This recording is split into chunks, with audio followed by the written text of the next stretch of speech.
Going for boost over. Well, I think going for boost if you're a boost merchant, like someone like AJ or someone, you go for boost.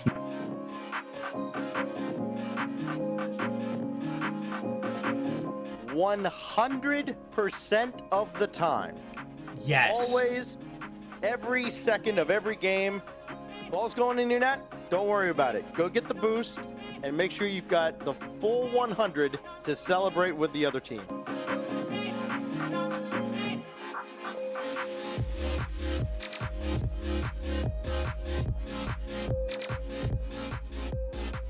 Oh God. Never. Yeah, never. Always go for ball. Yeah. Number one rule of Rocket League.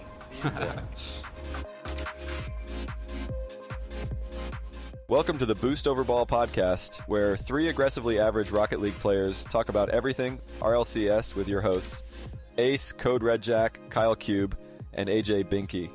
So, if you've ever wondered when the best time to go for Boost Over Ball is, you've come to the right place. Hello, everyone, and welcome back to the Boost Over Ball podcast. To listeners new and old, welcome to the show, and thank you so much for tuning in. Today, I'm joined by AJ Binky, and today we will be talking with streamer and content creator Apparently Cat, talking about how she got into Rocket League, how she got into streaming, and about her experiences at RLCS LANs and more. This is one that you're not going to want to miss. So, without further ado, thank you again for tuning in, and I hope you enjoy this interview with Apparently Cat. Hello, everyone. My name is Kat, apparently, and I am a full-time vet student at the University of Arizona and play Rocket League in my spare time. Nice. So how far into vet school are you? So it's normally a 4-year program, but the program I'm in is accelerated, so it's 3-year. And I'm a second year, going into my 3rd year in August, so I'm almost done. Damn, that's impressive. Thank you. It's a lot. I can imagine. Yeah, I've heard the horror stories of vet school. My sister's a vet, so Oh, is I she? hear about it all the time. Yeah. Do you know what you want to specialize in? Yeah, I mean, I know I want to at least volunteer some of my time at like shelters and help them out any way I can, but I do want to be a small animal ER clinician. That's like the main goal. See how that goes. That's awesome. I mean, I know I got a friend who's going for large animals, like want to do like horses and stuff like that. So always interesting. Yeah, large animals, rough. Yeah, I don't really understand, but hey, that's why. Each their own. Yeah, exactly. That's why the world works, because everybody likes to do different things. But I guess the first question I'll get to is how did you get into Rocket League? Yeah, so I actually, my ex got me into Rocket League. He started playing it one night on our PlayStation, and I looked at him and I was like, that is the dumbest game I have ever seen. What are you doing? And kind of just sat there and watched him for a while, and of course I was being stubborn at that point, and so I didn't want to admit that I thought the game kind of looked fun. So it took me like a month or so before I finally just downloaded it on my Switch and was like kind of hiding it. But yeah, then I started playing on my Switch, and then we used to play like split screen on PlayStation, and then I got my PC. So Okay. I mean, to be fair, it is still a dumb game, but we all just spend way too much time playing it anyway. it's like, it looks like a dumb game from the outside, but honestly, you have to think about it. It's actually a really cool game. Like, Oh, for sure. it looks very, very stupid and simple, but it's just like, I like the idea of constantly being able to improve. Like, there's always something that you can improve in. So, Oh, for sure. I'm with you 100%. I've somehow managed for Rocket League to become like probably half my life. yeah. Yeah. So, like, we do the podcast, we go to the events, which is awesome. I've met some of my best friends through Rocket League. I coach a collegiate Rocket League team. Like, it's a good time. But I totally get what you're saying. Yeah, yeah, that's pretty cool. Collegiate rocket team, blah blah. A collegiate Rocket League team. What college? Lawrence Tech. It's in like the suburb of Detroit. So it's a smaller private Okay. school, but it's like for a lot of people, RLCS stuff is hard to follow, and for people who think RLCS is hard to follow, like CRL and College Rocket League is infinitely more complicated. I wish that was not the case, but here we are.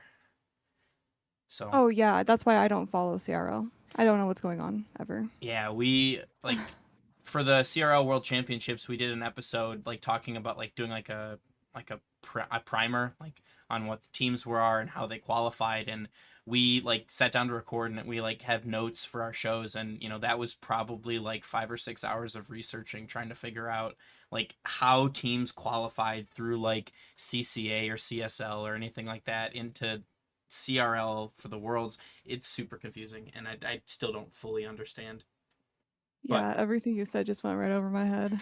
yeah, there's like a bunch of different leagues, and they all like feed into CRL, but like I don't know, it's wild. But with speaking of confusing, this is gonna we'll jump around a little bit here, but speaking of confusing formats, have you seen any of the stuff about the formats for the World Championships? Like RLCS? Yes, for LCS, like in Germany and what? Oh, geez, it's next week. The wild card starts. Is it really? Yeah.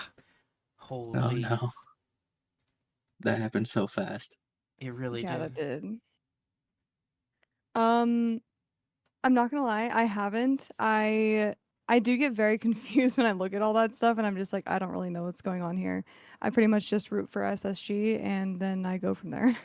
Hey, I'm here for it. I've been on the SSG train since Worlds last year, but it's kind of weird. So they have like a Swiss stage wild card for the top 16 or for the bottom 16 teams that qualified, and then the top 8 from that go into the group stage, and then the top 8 from that go it's kind of confusing, but I mean there's going to be a shitload of Rocket League to watch. A lot of Rocket League to watch for sure. Yeah. But sorry that I got sidetracked there, but moving back to you, you do stream, you make content. How is that something that you got into, or did you kind of see yourself doing that when you first started?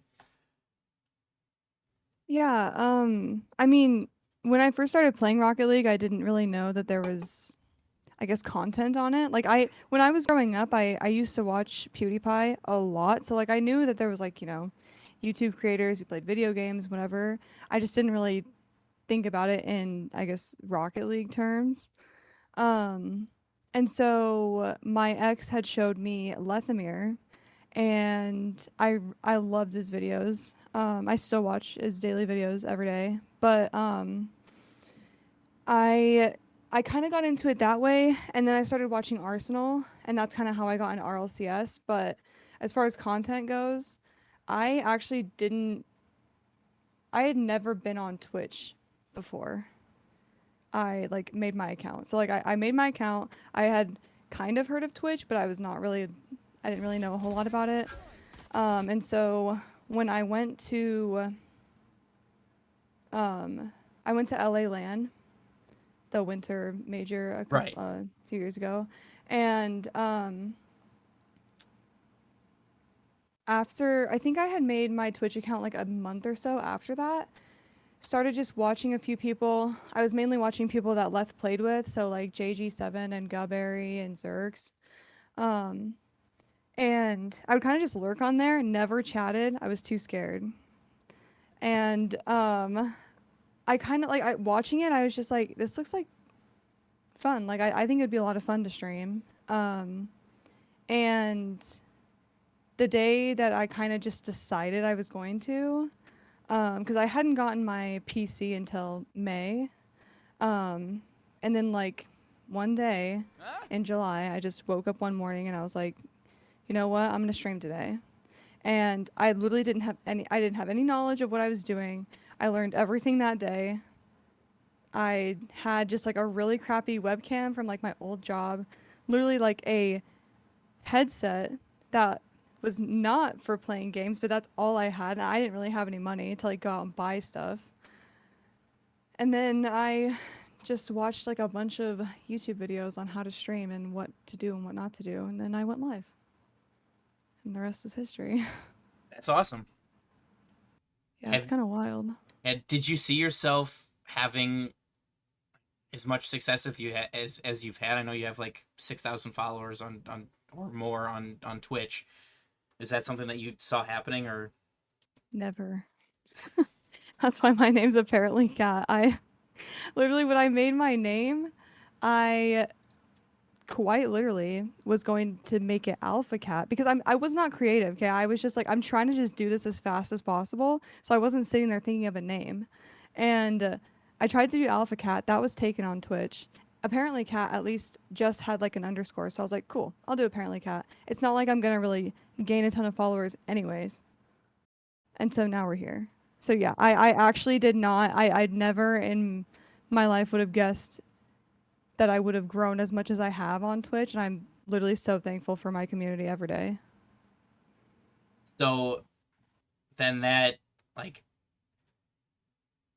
I'll move forward because we met in person in Boston, and what is it like for you getting recognized in person and seeing people that you know like primarily online? Like how does I'm not gonna lie, it's very. Okay. I'm kind of an awkward person in real life. I mean, I feel like I'm awkward online too, but like when people come up to me and I don't know their name right off the bat because I only really know usernames. I only know some people's faces because I've seen them like in my Discord VC or something like that. It honestly it makes me feel very awkward and I don't want to say like rude, but like in my head it just like it's rude in my opinion just because I feel bad that I don't know who they are off the bat until they tell me their like username and then I'm like, "Oh, okay." But yeah, it is definitely a very weird feeling. Um and yeah, I don't know where else I was going with that, but it's definitely a weird, strange feeling. I get that with people that I do know. And Oh so no. like with people when people come up to you like, oh hey, I haven't seen you in a while, and it's like I have no idea who they are. It's like, yeah, nice to see you again too. I feel like I would do that with literally everybody that would come up and talk to me. Just pretend like you know exactly who they are. Yeah. Yeah. 100% that would be me. yeah? I mean, we've been fortunate enough to talk to like Cat Jeans, to talk to like Stacks, Subi, uh, Coach LBP, who's the coach of Elevate now. But a topic that's come up like pretty frequently with people who have found success, especially in esports, is like imposter syndrome. Yeah. Is that something that you feel, or do you like do you feel differently? I guess is a better way to say that. I would definitely say so. I mean, when I got into vet school, I suffer. I mean, I still kind of feel like I suffer from imposter syndrome when I'm at school, let alone on Twitch. Like I definitely do feel some sort of imposter syndrome, almost like why have I gotten where I've gotten? Like I guess I feel like I do put a lot of work into what I do, but I also feel like I could be doing more, even though physically I can't. But like Right. it feels like what am I trying to say? Like it feels yeah, I guess it feels like I don't necessarily deserve to be where I'm at, if that makes sense. Oh, I 100% get it. I mean, Boston was the first time that we had some people come up to us and introduce themselves, and like they knew who we were. And it's like, well, I mean, I take a lot of pride in the content that we produce, and you know, I thoroughly enjoy doing it, which I'm sure you do as well. But at the same time, it's like, well, why do you want to listen to what I have to say? Like, who am I? I'm not like, you know, a pro Rocket League player by any means. So it's a weird experience to meet people that enjoy your content genuinely, because like I mean I enjoy putting it out so much, but it's just weird to think that people actually like wait around and listen to it or watch it. Exactly. Yeah, it feels I ask weird. myself every day that, like, why do you come back to my stream every day? I don't I don't know. Sorry, I didn't mean to cut you off there. But I guess we'll move over into Boston. First off, how was your Boston experience? It was just wild. There was that something happened just like every night, you know, like going out every night. It's crazy to me to think that I am like fortunate enough to be able to like meet some of these creators that I look up to. I mean, granted, I met a lot of them in San Diego, but I didn't. I got to meet a lot more when I was in Boston, and being able to go to like the Gen G party and being able to go to Musty's party and just getting my name out there. Um, it was definitely an experience I won't forget. Yeah, that's awesome. Um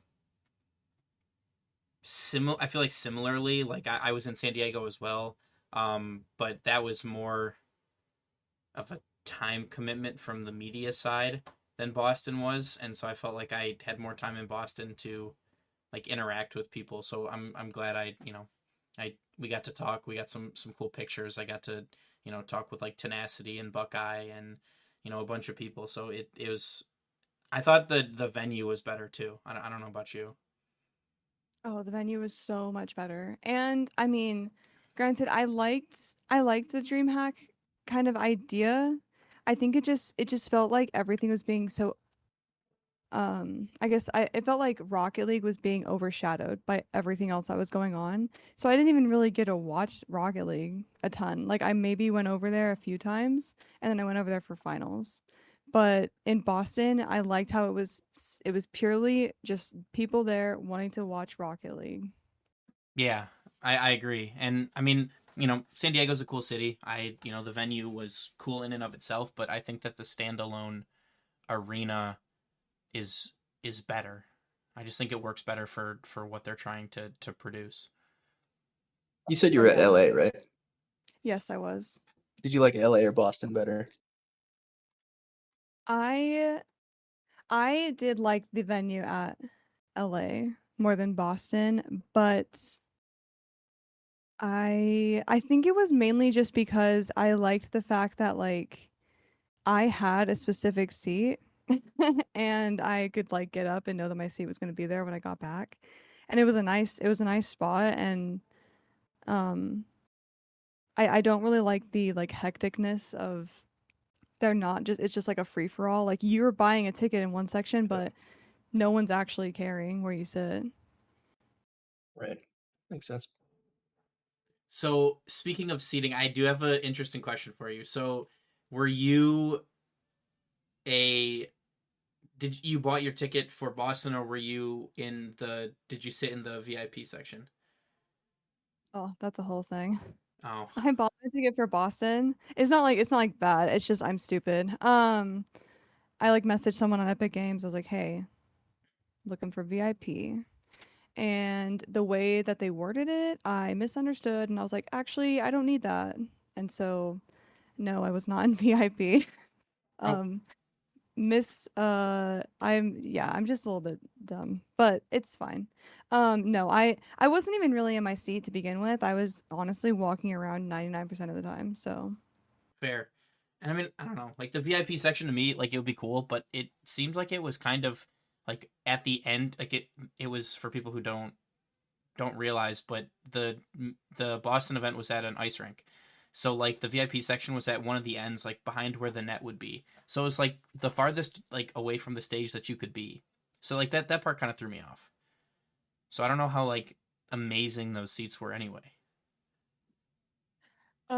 I found well, you know how there was like seats up at the very top before you like walk down the stairs? Yeah. There's like those little sections. I went and hung out with some people over there and it was near that section, the VIP section, and they were nice, like you could see I guess it was a nice view from where I was at, but I will say, and I granted I didn't go in the VIP section in LA, but that VIP section looked very nice. And it made sense. Yeah, I mean, I think I liked the. Did you end up going to the World Championships in Dallas last? I guess it'd be like almost a year ago. No, I did not. Okay, because theirs was like in a basketball arena, so it was like kind of a similar setup, and the VIP was at like one end, and like that one seemed like it was a good spot for it. But like other than like maybe a VIP section, I thought that the Boston event was run really well. I thought they did a fantastic job. I thought that they really like used the facilities from the arena really well. Yeah, and I really liked the maybe it's just because, and this is gonna sound terrible, but maybe it's just because I didn't really focus on the casters to begin with. But I really liked the segment they did with Spaceman. Oh Yeah. hell, is that his name? No, Yeah, yeah, you got Spaceman. it. Yep. Yeah. Um, I really liked that segment. And I don't think I've ever really, I guess, seen him as one of the main casters before. And I guess he wasn't necessarily one of the main casters, but he was casting some of the games. But I liked the top 10 sort of thing, and it was just fun and interactive. Yeah, I mean they did a good they usually do a really good job at including talent, bringing people in. Like once like Rise was on the desk for a little bit at some points. And then I mean like they always know the buttons to push to get people to interact, like having T Bates talk about NA stuff like that. But yeah, no, the Spaceman top 10 was a highlight for me for sure. Sorry. But moving forward, now that actually I do have one more question. Did you get to Boston on Friday night or were you there beforehand? I got there Thursday morning. Okay. Yeah, me too. So in our kind of like group that we had, we were I mean like I understand like money probably is really the issue, but it was weird to us that they didn't let fans in on Friday. And there were like watch parties and stuff that people had to host or to go to watch when they were playing on the main stage in the venue already anyway. Yeah, I did think that was very strange. I was expecting to go for 3 days I kind for of sure. was I kind of was too. I mean, I know like we had like one of the members of the Psionics PR team that was kind of our chaperone for the weekend, and she was saying that they're trying to move towards 2 days of competition in person, which like is fine, but like I feel like with the price of the tickets that they had, I mean it was like $100 for a ticket, and that's like $8-9 a match when like they're already going to play on Friday in the venue anyway, so like why not, like even if I had to pay a little bit extra, I still would have paid to go on Friday instead of having to sit literally across the street at the The Sunset Cantina. cantina. Yeah, at the Sunset Yeah. Cantina at the watch party there. It's just Yeah, weird. it was definitely very strange. Yeah. But oh well. But moving forward, the World Championships are in 2 weeks, and then after that, there's been some rumors about a potential 5 month off season. Potentially they may just continue on how they have been. Um, do you like? We're kind of getting into some rumors or anything like that. Have you heard anything about that? What do you kind of think they will do? Yeah, I mean, I guess I have heard of the 5 month off season. I'm personally a little bit confused how that's gonna work because it already feels like the winter major is so close to the spring major. So I don't really understand how they're gonna make that work. Um, I guess the way that they're doing it seems to be working just fine. So it's kind of like why change it if it's not broken? But I Yeah. also don't really know a whole lot about like playing in RLCS and like what the players have to do and stuff. So I'm not really sure. Yeah, I mean, like I like they're kids at the end of the day, right? Like most of them are all under like 22, but I feel like having a little bit of a longer like break would be good for maybe some people to release like mentally, but like if you think about some of the teams that, didn't make like the spring invitational, right? Like I'll just use NA as an example, right? So like, you know, a team like Koi or like Shopify, like they didn't make the spring invitational, they didn't make the spring major. They're not going to the world championships. So like since, you know, since the end of May, there's no competitions for them, right? So like they've already had over 2 months off, and you know if they have 5 months off, then that's you know basically 8 months of not playing in any tournaments, and the bubble scene already isn't amazing. So I don't know if that's like super sustainable for some of these. I hate saying bubble teams, but like bubble teams. I don't think realistically it would be sustainable for them, considering it seems like a lot of the teams get released um, until they start doing like roster changes and whatever. And so it's like, how are they making money in between that time? And granted, like you said, a lot of them are kids, but the ones who are between 18 and 22, like, I feel like I feel like it's just kind of rough. Like, if this is like literally their livelihood and this is how they make money, then I feel like that is going to be pretty tough if they're having 5 months where they're not getting paid. Yeah, I would agree. And so like I started to do some digging because I was curious about the 5 month break, and really the only thing that kind of like sticks out to me as like why they would do that is something's changing. So like as much as some people like to continue to poke that like Unreal Engine 5 is coming, I don't think so, but like that could be a potential possibility. They could be looking at potentially doing a like the fall split in another region, right? So like the North America, the US and Europe have been really the only two places that they've hosted LAN events. So maybe they're trying to push out for like a South America or something like that. But I mean, I'm curious to see if there actually is that kind of announcement. I mean, I'm sure that there's going to be some kind of announcement for next season at Worlds. Like I feel like they have to at least do something. Yeah, I did hear rumors, I guess, about um them possibly releasing Unreal Engine 5 and then them just doing this late off season so they have time to get used to the game again. But I was actually talking to Mr. Swaggles in San Diego, and and granted, because I don't computer very well. I don't, I didn't grow up Right. on a computer. So he was explaining it to me and how it all works, and he was pretty much like, well, they have to pretty much like rewrite the entire game. And I was like, that's terrifying. There's going to be mechanics that people can't do anymore, probably. There's going to be things that just are completely different. So I guess I understand why people want to move to Unreal Engine 5, but I also at the same time am like, is it worth it? Yeah, like, you could break the game. I'm with you. Yeah. Especially for like the people that have put, you know, potentially tens of thousands of hours into this game, for it to just change in a day is quite terrifying, I feel like. Yeah. It's definitely I just barely started finally understanding the game and like working on my mechanics, so I'm going to be really upset. Yeah, They just change it again. no kidding. I totally I am the same way. But I mean, there are upsides to UE to like Unreal Engine 5. I know Lethamir has talked about it with the potentials for different like map making and things like that, and like creative mode, similar to like some stuff that they have in Fortnite. But you know, a lot of people also have talked about Rocket League being stale. Like, there's not a lot of things to do in the game. How do you feel about that, and how do you kind of keep things, I guess, fresh would be the best word?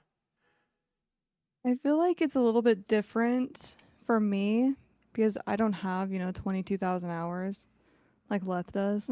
That's fair. And I'm also still learning so much every time I play the game. So, I mean, I feel like every time I play the game, I mean, there's definitely been times where I've felt burnt out because I feel like I'm not improving, something's, not going right. Um, but I feel like at least for me, whenever I'm playing, it does feel like something new because I am continuing to learn on the game. As far as people who are SSL and they have, tens of thousands of hours in the game, I definitely can understand why they would want a Unreal Engine 5 so they can do more with the game. Because obviously they love playing this game. So. Right. That makes sense. But one of the questions we always like to ask people that we bring on the show, this is the Boost Over Ball podcast, so answer in whichever way you want, a meme answer, a real answer. But in your opinion, when is the best time to go Boost Over Ball? Sometimes, oh man. I would say the best time to go boost over ball is if your teammate is on offense and they're, maybe trying to pass it to you. But if you don't have any boost, it's not really going to do you any good. Fair. Okay.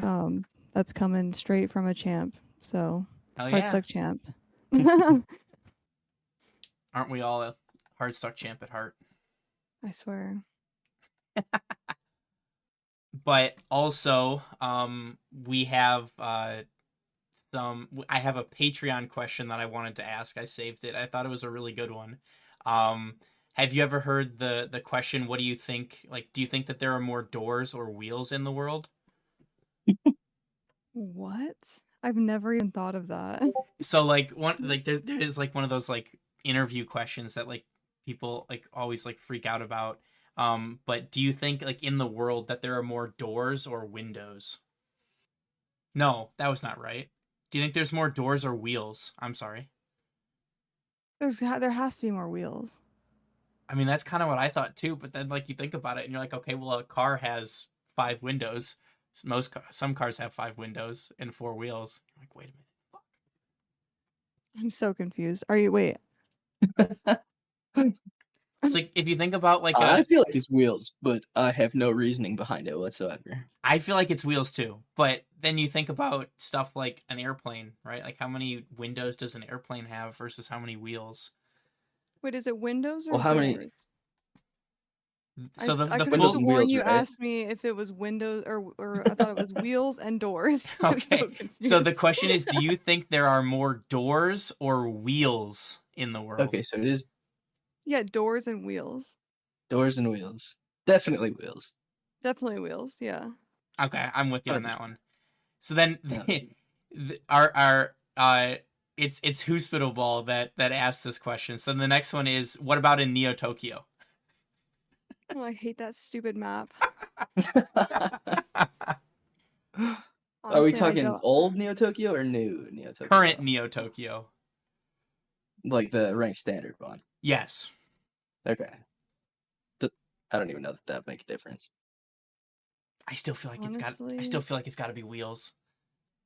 I don't know, because isn't there skyscrapers in that Yeah, there are. map? Yeah, there definitely right. is. So, Wait, are we talking about doors? Oh yeah, we're talking Yeah. about doors. Yeah. so Doors or wheels. maybe if it's threes, then if threes are chaos, then it's wheels. Yeah. I don't know. I hate that map. It's a terrible map. I don't know why. I just have beef with that map. It's not good. Fair. Well, do you have a favorite map then? Yeah, I really like the new Sovereign Heights map. Yeah, that's a good one. I think they did a really good That's a job good on one. that map. But I would say before that, probably, and I'm probably gonna get hate for this, but I really like Aquadome. Yes. Hey, I love Aquadome.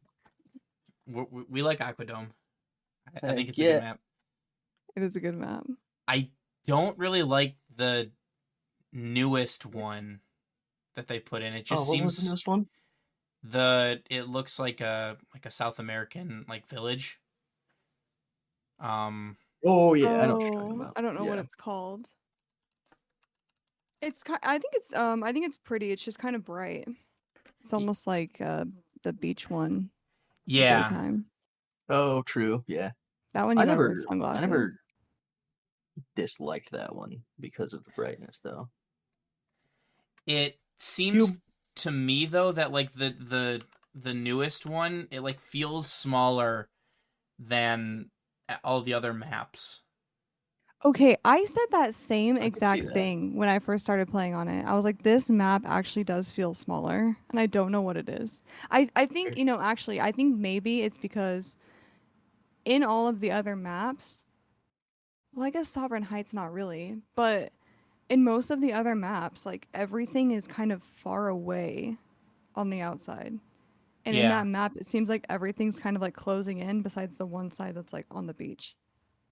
Yeah, and one of our other friends kind of said there's also no, like, in most of the other maps there's like something tall in the background.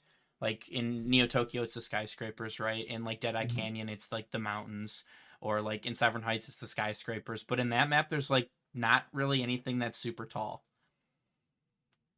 I could see that, yeah. It's weird because it's the same size because it's a standard map, right? But I can't do it. And I also looked it up. It's called Estadio Vita. Okay. Oh, weird. But yeah, I don't. It's just weird to me. Were you around when they released Aquadome? Yes. That was fun. Yeah. I mean, Were you- I've been playing since before they standardized everything. So like Yeah. So old you could actually play Old Wasteland. yeah, and like That was miserable. Underpass Neo Tokyo. Yeah. Yeah. Yeah, were you around for when did you start playing? December of 2020. Oh, okay. So So it was like a few months after free to well play. after maps were standardized. Yeah. Probably for the best. Makes sense. Yeah, seriously. Like playing on the non-standard maps Uh, definitely stunted my development, I'm sure. yeah. You played on that like in comp? Like it would just queue one of those Yeah. maps? Yeah, No so like way. they used to have like Starbase, like the Oh hell no. like the awkward angle, and then like you can go Exactly. back to like Neo Tokyo Underpass, like where the sides were raised. I wonder if that's where my hatred of Neo Tokyo started. I used to play Rumble a lot. I was and about to I say still kind of that's play still Rumble. that's I saw still that. in Rumble. It's the worst. It's the worst. I I actually queue like into that map. actually I prefer it to Throwback Stadium, I will say. Throwback Stadium makes Yeah, that one's me actually want the worst. to break something. But It's funny. yeah, I think maybe that's probably where my Neo Tokyo hatred started. Yeah. That's when I used to grind Rumble. Did you ever play Old Wasteland? That one's still in Rumble too. Is it still in Rumble? Really? Is it the one that's Yeah. like slightly Yep. like raised? Oh yeah, that Yeah, one's like also slightly bad. curved. Like, One's also yeah, bad. I hate that one. The corners are like raised and everything like funnels back to the front of the Yeah. net. Yeah, it's super Oh my aggravating. gosh, so annoying. It's awful. And you can't like half flip on kickoffs and it No. just feels bad. Yeah. I feel like you could do it. Alright, Like so- I feel like we could do like a whole episode on maps, which is funny. Yeah, we should. Yeah. Map tier list episode coming soon. Oh man, you're gonna tilt people. Honestly. So It can't be worse yeah, than the reason whatever I asked that, though, T-Bates was, has. yeah, Oh, good God. point. The reason I asked was because Aquadome on release like killed everybody's PCs. Like their frames dropped like nobody's business, and then they eventually fixed it. And I don't think it was ever returned to standard, right? Like the ranked rotation. It's in ranked rotation. I'm fairly It's in confident. ranked, yeah. Aquadome is? Yeah. Oh, But also, I'll say something controversial. running. On release and when the non-standard maps were playing, I was playing on Xbox. Oh yikes. Oh yeah. Well, you started on I've Switch, always you been a said, right? PlayStation. Okay, yeah, but I've always been like a PlayStation person. Like I have small hands, so I've always had a beef with Xboxes because the controllers are so big. I actually just got a PlayStation 4 controller. I've been playing with a PlayStation 5, and I've been switching back and forth between a PS5 controller and a SCUF controller, and it's just too big for my hands. So Like like the PS4 PS4 controller is SCUF one? perfect. PS5 SCUF. Oh, PS5 is good. Gotcha. Which doesn't even make any sense considering the way I hold my controller. Like I have my middle finger, on L2 and R2, and then my pointer finger on R1 do with and both? L1. Yeah. Ooh. So it doesn't even make any sense. I do for middle me to finger on play. R2, but I only have the index finger on L1. So I actually just only can't started do. holding it like that because I decided to be cringe and copy Zen, and so I have air roll That's fair. left on L2. Ooh. I want to try that again. It's honestly It peak. felt pretty good. Me and Cube tried it at one point, and we're both like, "This feels pretty good." Not gonna lie, but like, we just like I couldn't figure out the half flip. Is what my issue was. I have free air roll on L1, and Yeah, so I so have. I will just stop reversing when I do half flips and just use free air roll to do my half flip because I used to only use free air roll, so I'm used to doing it like that. I had to get used to left air roll I again. could never figure out half flips with just the free arrow. It was a Still process can. I went through. Huh. A lot of swearing. All right, what's your favorite extra mode Rumble. besides Rumble? Um, Probably drop shot. Oh, okay. I hate hoops, but man, there's nothing more than I hate than freaking snow day. Oh. Yeah, It has I saw cost you. I me saw you had 2 of about widows. 15 games in the last 4 seasons of Snow Day. Oh, I hate snow day. Like it I've been in 2 of widows tournaments now and it has cost me both of them. I hate snow day. Have you? Snow's the So, best. so AJ was it last season or 2 seasons ago? Season 7. I think that okay, but AJ was what I don't know what we're in. 9? My sure we're in peak was 10. 8. Yeah, in the world in Snow Day. I like me some Snow Day. Oh no. Wild. Yeah. Oh, it makes me so upset. I don't know why. I also really like to dribble, and you can't really dribble the puck very well. Yeah, that's fair. See, I'm really bad at it. So, like, maybe that's why I just gravitated towards Snow Day. Because, like, you don't have to worry about any of that. Just pinching. That's fair. Yeah, That's true, pinch yeah. and just take it up the wall. Problem solved. Oh man. But So, I am out of questions. AJ, you got anything else? you're champ 2, right? I just got back to Champ 2 after being in the depths of hell that is Diamond 3.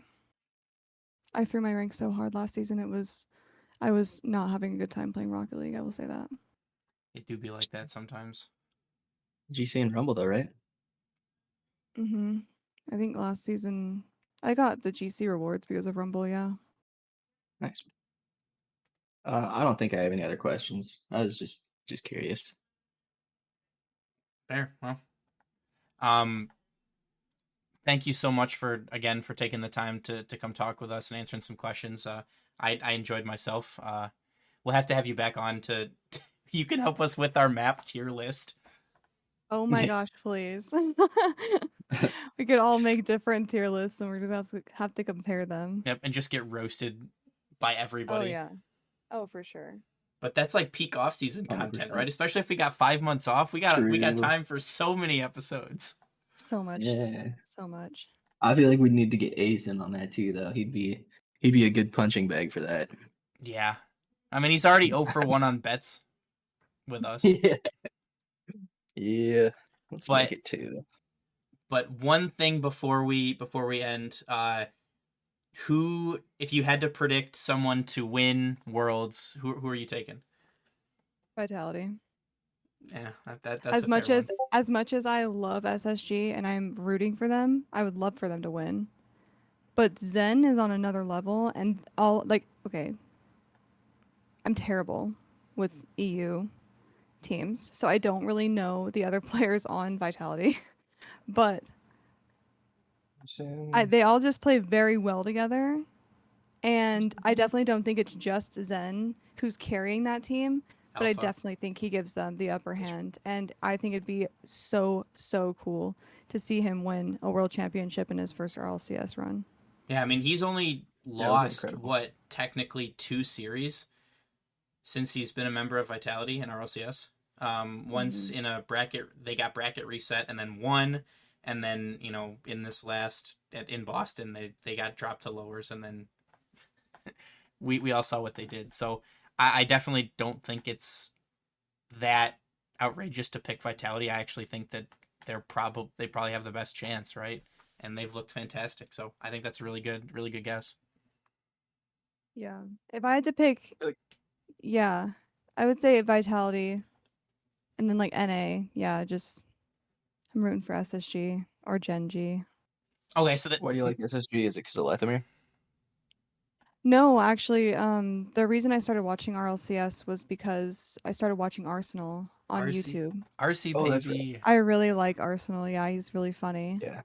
Yeah, one of my- So yeah. yeah. But if you had to pick an NA team that you think will, I don't think an NA team will win, but which NA team do you think will go the farthest? Probably Genji. I think that's a good guess. I'd say Yeah. SSG. I think that they have the potential to, but I think it's already going to be difficult for them since they're in wild cards. Because Genji's not, right? Like they're already like, Yes, they've qualified through. okay, yeah. So I mean, I think it's just going to be a harder mental game, I think, for SSG. Yeah. Having to get through wild cards. But Mhm. I definitely think that they can do it. I mean, I also feel like you can't rule out like G2 just with the experience that they've had, and I think Complexity has looked pretty decent somewhat recently. So I think that is true, although I feel like Chicago just seems like off when he's playing. I don't know. Watching them play, like it doesn't really seem like, not like they're playing bad, but it just doesn't seem like Chicago's like really like focused in, or like I don't know. I've kind of Maybe noticed that's that. an L take, but I'm with you. I've kind of like there's been something off since Atomic joined, in my opinion, because Atomic is doing what Chicago used to do for G2, and now Chicago has to play a different role, and I feel like he does not fit it as well. yeah, that's fair. So That's fair. but I mean, I think those are good takes. So I guess we'll have to wait and find out how SSG and the rest of NA does in wild cards. Those games start in 1 week, which is crazy to think about. That's wild. Yeah, but thank you again for taking the time to talk to us. We'll have to have you on again soon, and I thank you again. Yeah, for sure. Thank you for having me, and definitely let me know if you end up doing that tier list. I want in. Oh, gladly. Done. That was our interview with apparently Kat. We hope you guys enjoyed. Thank you so much for listening. Remember to follow us on Twitter, Instagram, join our Discord, rate us wherever you listen to podcasts, as it really does help us out. All of our links and more, including our YouTube, which we should have videos coming soon, Twitch, which we've had our first stream, and our TikTok. All of those links and more can be found on our website at boostoverball.com. So, from the Boost Over Ball crew, thank you so much for listening again, and as always, remember to choose Boost over Ball.